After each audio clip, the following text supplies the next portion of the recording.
Well, we knew it was coming. In fact, I've been talking about this for quite some time, along with Mr. H, Midnight's Edge, WDW Pro, That Park Place, pretty much everywhere that I am, that the Blade movie was not being made. And when I say that, I'm saying that literally. It's not being made. The iteration starring Marshala Ali, it never got off the ground. It went through directors, writers, different concepts, and always ended up irritating the star of the film. They have to abandon ship and they have to redirect their course. So we got the news today that I think doesn't surprise anyone. You see, according to Deadline, Marvel Studios' Blade removed from 2025 release schedule. Why? Well, because this was supposed to show up on November of next year, and they haven't done anything with it as of yet, and they likely won't. Marshala Ali's schedule is quite full. Instead, we're going to get Predator Badlands coming out of what used to be Fox 20th Century Studios. And I'm not surprised. I mean, that's something that's underway and will be done soon enough that all the post can be done and everything will be hunky dory. And the time frame is good, and it just kind of seems like a natural replacement. When you scroll into the story, though, it's worded this way. In what comes as no surprise, see, nobody's surprised, Marvel Studios' Blade won't be coming out on November 7th of 2025, rather 20th Century Studios' Predators Badlands.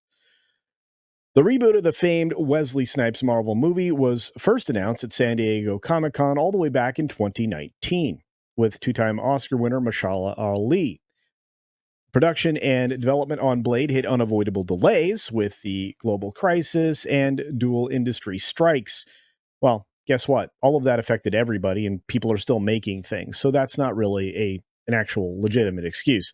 I'm not, to me anyway. You just make the movie anyway. You should have been done with this in 2021 at the latest. But regardless, the project saw two directors exit, and Mia Goth. Oh, let's see. The project saw two directors exit.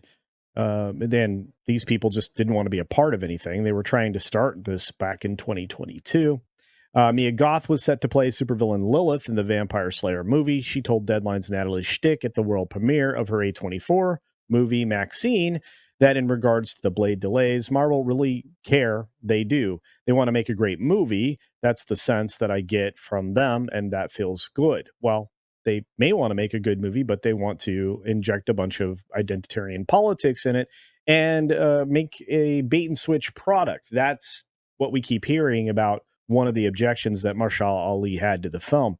For Marvel boss Kevin Feige, it's important to make the best Blade movie ever. The studio won't make the movie until they've cracked a great script, which they certainly haven't.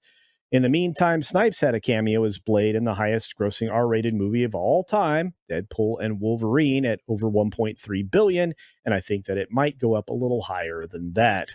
The Blade movies are arguably the first R-rated superhero set of movies launched in 1998 by New Line, and those are brilliant, and Wesley Snipes is great. The other two titles in the trilogy were 2002's Blade 2 and 2004's Blade Trinity, altogether grossing 418.1 million, not adjusted for inflation. In addition, three untitled Marvel movies are dated for February 18 of 2028, May 2028, and November 2028. Dan Trachtenberg, who directed the previous Predator movie, Prey, which went to Hulu, is back for Predator Badlands, the latest installment starring Elle Fanning. There was a debate that Disney left money on the table by taking Prey straight to homes. That would be streaming, by the way. And indeed, the reversal here indicates their continuing commitment to theatrical in the post-Bob Chapek era of the studio. That is so funny.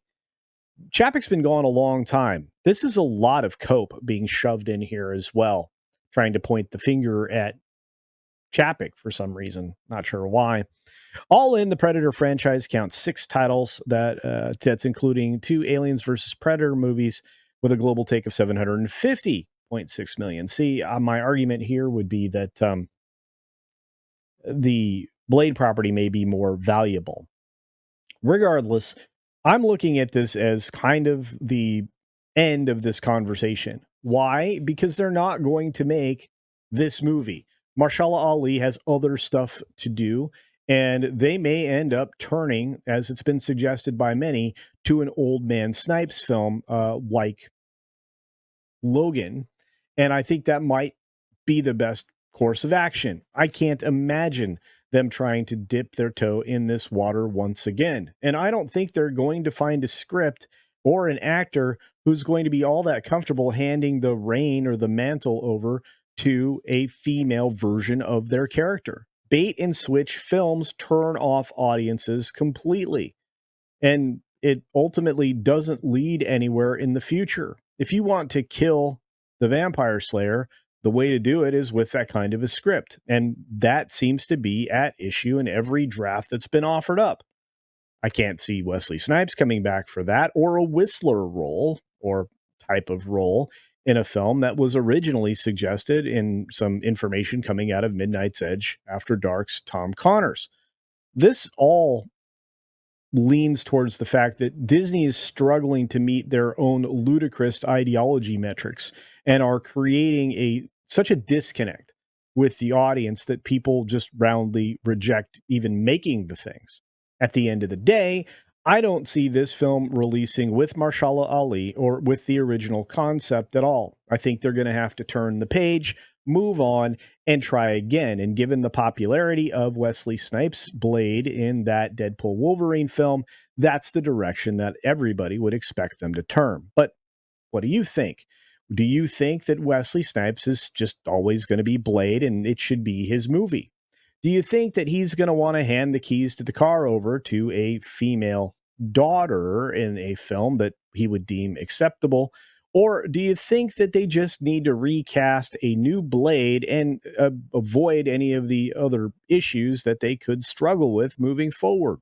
Also, would you consider John Boyega in that role? I think that could work, but at the same time, if you introduce him and he gets Disney Plus, as he coined that phrase, and replaced with a girl, I strongly suggest he would turn down the role. I don't know what the upside would be for playing a character that you know is just not even more than a utility to turn a boy superhero into a girl superhero, which is all Disney has been able to do.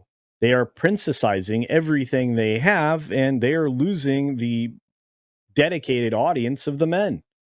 Look at everything across the board that Marvel has done where they've done that, and look at where the ratings are. They're in the toilet. They're in the disinterested category. They're in the flop category when it comes to film. And launching a female Blade character could quite possibly yield another The Marvels kind of adventure. And then they would have even fewer characters specifically to throw into an Avengers film, which, as we all know, they have given metrics that they have to fulfill in order to even make these films because Disney is myopically simple. They are literally one of the dumbest companies right now because of their forced ideology. Regardless, let me know your thoughts down in the comments section below. Are you interested in a new Blade movie, or would you rather see Wesley Snipes? Are you okay with them rebooting the character as female, or have you seen too much of that? And let me know any other thing that springs to mind, and hopefully I can get back to you.